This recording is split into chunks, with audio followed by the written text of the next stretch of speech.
కుషాయిగూడకు చెందిన ప్రముఖ సిమెంట్ వ్యాపారి పబ్బ చంద్రశేఖర్ కోట్ల రూపాయల అప్పులు తీసుకుని పరారైనట్లు బాధితులు ఆరోపించారు. ఈ మేరకు Malkajgiri police commissioner Sumathi IPS కు ఫిర్యాదు సమర్పించి తమకు న్యాయం చేయాలని కోరారు. బాధితుల కథనం ప్రకారం కుషాయిగూడలోని భగవాన్ కాలనీకి చెందిన పబ్బ చంద్రశేఖర్ గత 30 సంవత్సరాలుగా శ్రీ వెంకటేశ్వర మార్కెటింగ్ పేరుతో సిమెంట్ డీలర్గా వ్యాపారం నిర్వహిస్తూ స్థానికంగా విశ్వాసాన్ని సంపాదించాడు. కుటుంబ అవసరాలు, కుమార్తె వివాహం, తండ్రి వైద్య చికిత్స, ఇంటి నిర్మాణం, సిమెంట్ కంపెనీల స్కీములు, జీఎస్టీ చెల్లింపులు వంటి పలు కారణాలు చెబుతూ పలువురి నుంచి భారీ మొత్తంలో నగదు అప్పుగా తీసుకున్నట్లు ఫిర్యాదులో పేర్కొన్నారు. అలాగే కొందరికి అధిక వడ్డీ ఇస్తానని హామీ ఇవ్వగా మరికొందరు పెద్ద అత్యవసర అవసరాలు ఉన్నాయని నమ్మించి సుమారు 50 కోట్లకు పైగా సొమ్ము సేకరించినట్లు బాధితులు ఆరోపిస్తున్నారు.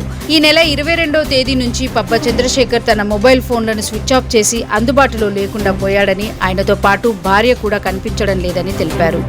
2 కుమార్తెలను బంధువుల ఇంటి వద్ద ఉంచి వెళ్లినట్లు, వారి ఆచూకీపై స్పష్టత లేదని బాధితులు పేర్కొన్నారు. మొత్తం సుమారు 60 మంది బాధితులు ఈ ఘటనలో ఆర్థికంగా నష్టపోయినట్లు వెల్లడించారు. పిల్లల చదువుల కోసం, ఇంటి ఖర్చుల కోసం, శుభకార్యాల కోసం దాచుకున్న డబ్బులను కూడా నమ్మి ఇచ్చామని వారు వాపోయారు. ఈ ఘటనపై సమగ్ర విచారణ జరిపి పరారీలో ఉన్న పబ్బ చంద్రశేఖర్ను గుర్తించి చట్టపరమైన చర్యలు తీసుకోవడంతో పాటు బాధితులకు న్యాయం చేయాలని మల్కాజ్గిరి పోలీస్ కమిషనర్ను వారు కోరారు. అందరికీ నమస్కారం అండి. ఇప్పుడున్న సమాజంలో ఒక మనిషిని నమ్మకూడదని ఒక వ్యక్తి, ప్రముఖ సిమెంట్ వ్యాపారవేత్త మా అందరికి, మా వైశాస్దానికి అందరి దగ్గర నమ్మించి మనము ఇంకొక మనిషికి సహాయం చేయకుండా మాకు ఈ రోజు ఇంత మంది 100 కుటుంబాలని మోసం చేసి అందరి దగ్గర డబ్బులు అడిగి మీకు 20 రోజుల్లో ఇచ్చేస్తాను, 30 రోజుల్లో ఇచ్చేస్తానని ఒక్కొక్క మనిషి దగ్గర నుండి ఒక సంస్థలో ఉండి 20 ఏళ్లుగా ఇలా ఉండి నమ్మకస్తుడిగా ఒక్కల మీద ఒకళ్ళకి డౌట్ రాకుండా కొన్ని వేల కోట్లు, 75 కోట్ల దాకా ఒక వ్యక్తి మోసం చేసిండు. ఎవరో కాదు, ఆయన పబ్బ చంద్రశేఖర్ గారు. ఆయన cement factory, cement wholesale business అని అందరినీ నమ్మించి, పక్కన వాళ్ళని, ఎదుటి వాళ్ళని అందరితో నమ్మించి నమ్మకస్తుడిగా ఉండి ఇంతమందికి ఒక్కొక్క రూపాయి కూడబెట్టుకొని మొత్తం నేను కానీ ఇక్కడ ఉన్న ప్రతి ఒక్కరికి ఎంత కన్నీటి గాథ ఉందంటే అది మనం చెప్పేది కూడా ఇక్కడ ఉన్న ప్రతి ఒక్కరు ఇచ్చింది కూడా వడ్డీలకు కాదు.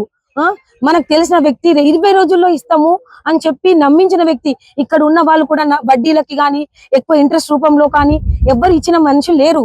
ఈ నెలలోనే మా దగ్గర నుండి ఒక 20 కోట్లు, మొత్తం కలిపి 75 కోట్లు దాకా తీసుకెళ్లిన వ్యక్తి. ఆయన ఒక కుషాయిగూడ నివాసంలో ఉంటాడు.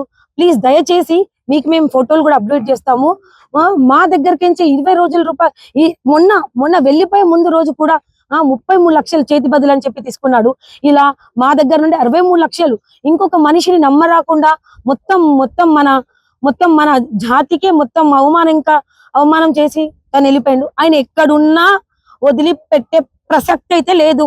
తనని మాత్రం అయితే మా ముంగట కంపల్సరీ పెట్టిస్తాను.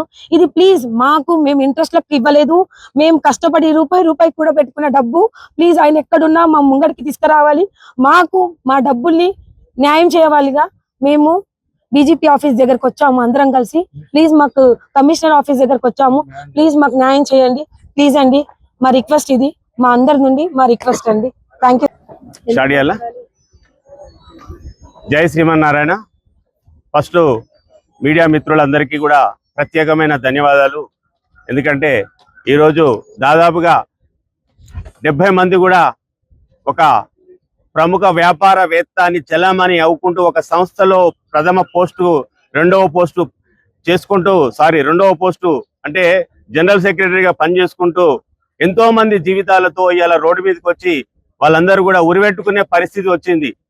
ఎంతో మందికి కూడా ఆపద ఉన్నది అంటే ఒక మంచితనంతో అందరి దగ్గర పైసలు దాచుకున్న పైసలు వాళ్ళ బంధువులవి అన్ని కూడా తీసుకొచ్చి అతని దగ్గర జమ చేసుకొని ఒకరికి తెలియకుండా ఒకరికి దాదాపుగా ఈ నెలలోనే దాదాపుగా 15-20 కోట్ల కలెక్షన్ చేసి వారం రోజుల నుండి కూడా కనిపించకుండా పోతున్నాడు. దానికి ప్రథమంగా వాళ్ళ తమ్ముళ్ళు ఇద్దరు కూడా వ్యాపారం చలామణి చేస్తున్నారు. అలాగే గుమస్తా కూడా చలామణి చేస్తున్నాడు. వాళ్ళందరికీ కూడా తెలుసు, మాకు తెలియదు అని మాట్లాడుతున్నారు. ఇలా కమిషనర్ ఆఫీస్ దగ్గరకు వచ్చి మీ అందరం కూడా దాదాపుగా 70 మంది వచ్చారు కమిషనర్ ఆఫీస్ కాడికి వచ్చి ఇవాళ అమ్మగారికి మేము కంప్లైంట్ ఇవ్వడానికి వచ్చాము. ఈ మీడియా మిత్రులు అలాగే పోలీస్ డిపార్ట్మెంట్ అందరూ కూడా కలిసి ఈడ వచ్చిన జనాలందరికీ కూడా న్యాయం చేయవలసిందిగా కోరుచున్నాను. నమస్తే పోలీస్ కమిషనర్ మేడం గారికి నమస్తే అమ్మా. మాది మౌలాలి హౌసింగ్ మోల్ ఒక షాప్ ఉంది, హెయిర్ కటింగ్ షాపు. నాకు గత 15 సంవత్సరం నుంచి మా షాప్కి వస్తారు. నేను ఒక 50 లక్షలు ఇచ్చాను. మా అమ్మాయిది ఒక ఇల్లు అమ్మి ఇచ్చాను. నాకు ఎట్లకెళ్ళి డబ్బులు పోలీస్ వారికి కోరుతున్నాను, డబ్బులు ఇప్పించాల్సిందిగా కోరుతున్నాను. లేదంటే మా అమ్మాయి వాళ్ళ ఇంటి ముంగట్నే వాళ్ళ కొడుకులు ఇద్దరు ఆమె విషయం తాగి చచ్చిపోతా ఉంటుంది పబ్బ శేఖర్ ఇంటికాడ. కొంచెం పోలీస్ కమిషనర్ గారికి ఇప్పించాల్సిందిగా కోరుకుంటున్నాను. అన్న పబ్బా చంద్రశేఖర్ అనే కృషాయిగూడ వాస్తవ్యుడు శ్రీ వెంకటేశ్వర మార్కెటింగ్ అనేసి సిమెంట్ వ్యాపారం చేస్తారు. గత 20 ఏళ్ళుగా మాకు పరిచయం, ఫ్యామిలీ ఫ్రెండ్ అయిన వాళ్ళు. మేము ఇంట్లో మనుషుల్లాగా మెలిగిన అందరం కూడా, వాళ్ళ పిల్లలు మా ముందర పుట్టి పెరిగిన వాళ్ళందరూ కూడాను ఎంత నమ్మించిందంటే దగ్గర ప్రతిసారి కూడా మాట్లాడడం సేటు ఈ అవసరం అనుకుంటా.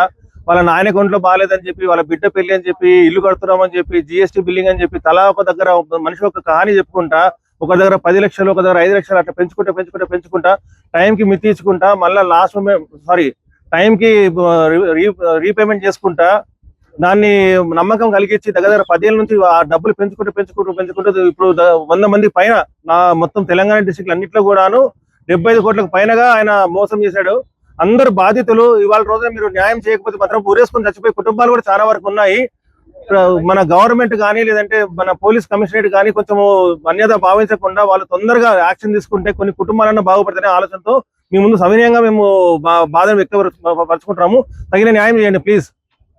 మా ఊరు వ్యక్తి అని నమ్మకంతో చిట్టేసినాము. ఇస్తా అని చెప్పేసి ఇవ్వలేదు. 16 లక్షల రూపాయలు. ఒక వికలాంగుడు నన్ను కూడా మోసం చేసిండు. కొంచెం న్యాయం చేయగలరని కోరుకుంటున్నాను. మీడియా మిత్రులకు, కమిషనరేట్ మేడం గారికి, ఈ పోలీస్ బృందానికి అందరికీ కృతజ్ఞతలు తెలియజేసుకుంటూ, ఈ రోజు మేము ఇచ్చే కంప్లైంట్ మీరు స్వీకరించాలి. పబ్బా చంద్రశేఖర్ అనే ఒక ప్రముఖ సిమెంట్ వ్యాపారవేత్త. ఇతను ఒక ఆర్గనైజేషన్ లో మంచి పోస్ట్ లో ఉండట్లా చాలా మంది వైశ్యులు అతనికి పరిచయం అయ్యారు. దాని ద్వారా చాలా మంది ఒకరికి తెలియకుండా ఒకరు కొన్ని కోట్ల రూపాయలు ఇచ్చారు. ఇందులో 100 మంది బాధితులు ఉన్నారు.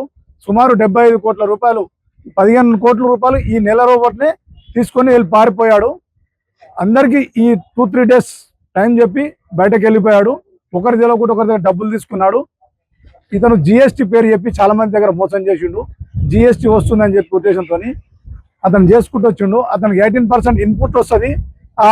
వచ్చేదాన్ని నేను క్యాష్ రూపంలో సిమెంట్ అమ్ముతా అని కొంతమంది దగ్గర తీసుకుంటూ, కొంతమంది పాప పెళ్లి ఉందని చెప్పిండు, పాప పెళ్లి కోసం కావాలని కొంతమంది దగ్గర తీసుకుంటూ, ఇల్లు కన్స్ట్రక్షన్ చేస్తున్నాను కొంతమంది దగ్గర తీసుకుంటున్నాడు. ఆయన ఇప్పుడు మా దానిలో IVF రాష్ట్ర ప్రధాన కార్యదర్శిగా చలామణి అవుతూ అందరూ మాక్సిమం ఈ ఆర్గనైజేషన్ లో ఉన్న బాధితులు చాలా మంది ఉన్నారు. 90% మంది వైశ్యులే ఉన్నారు. పాపం వైశ్యులు రూపాయి కూడబెట్టిన డబ్బులు, బిడ్డ పెళ్లి కానీ రిటైర్మెంట్ అయిన పైసలని, ఇలాంటి చాలా డబ్బులు అతను నమ్మి మోసం చేశాడు. అమాయకంగా నటించి ఇన్ని కోట్ల రూపాయలు. ఇద్దరాలు మొగలు సోమవారం నాడు అప్స్టాండింగ్ అంటే ఇంటికి వెళ్ళాము. ఇంటికి వెళ్తే వాళ్ళు ఏం చెప్పారు, స్విట్జర్లాండ్ ట్రిప్ అని చెప్పారు.